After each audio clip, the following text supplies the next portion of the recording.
8 საერთაშორისო აღიარება ბოლო 6 თვეში. ბექა სიხარულიძის ფილმი სიცოცხლიდან სიცოცხლემდე ჩენდლერის საერთაშორისო კინოფესტივალის საუკეთესო ევროპული ფილმის ჯილდოს მფლობელი გახდა. ბოლოს კი ფილმმა ნიუ-იორკშიც ერთ-ერთი სპეციალური პრიზი და საუკეთესო მამაკაცი მსახიობის ჯილდოც მიიღო. რამდენიმე დღის წინ ქართული ფილმის პრემიერას ნიუ-იორკში თამუნა ქემერტელიძე ისწრებოდა.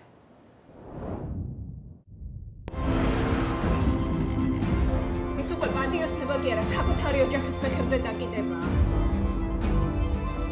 ამიჯერი არ ღირს რა, ვიღაცების გულისხმის საკუთარი ოჯახის აი ეს დღეში ჩაყენე.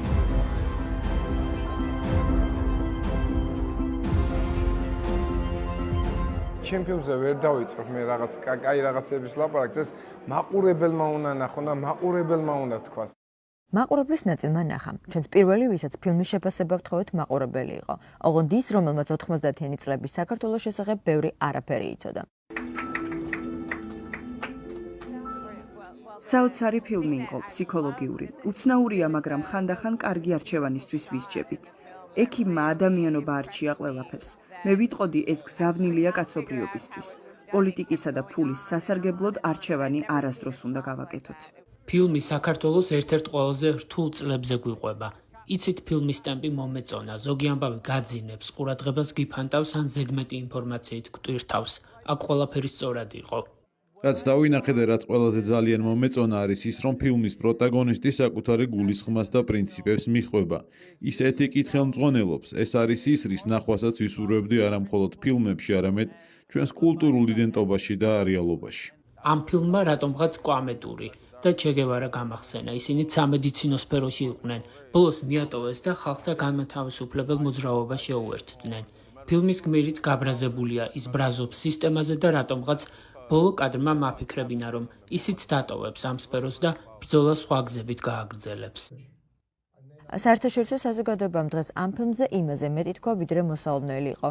კერძოდ 8 ნომინაციაში გამარჯვებული სტატუსი ბოლო 6 თვეში. ფაქტია, ფილმი საკუთარ ისტორიას უკვე წერს. მე გამოვლილი მაქვს ყოფილი საბჭოთა კავშირი, მინახავს მსგავსი რამეები. იცით რატომ ავირჩიეთ ეს ფილმიც? აქ მთელი სიცხადით დავინახეთ რეჟიმის სიმახინჯე და ის თუ როგორ ისჯებოდნენ ადამიანები, როცა კარგის გაკეთებას სურდეთ. მაშინ საზოგადოება კორუფციაში იყო ჩაფლული. ფილმში კი ყველაფერი ზუსტადაა გადმოცემული და კიდევ იცით, მთავარი რა არის? ამ ფილმის ყურების შემდეგ ჰუმანურობის განცდა არ გეკარგება პირიქით. ყველა სხვადასხვა რაღაცები მოეწონა ამ ფილმში.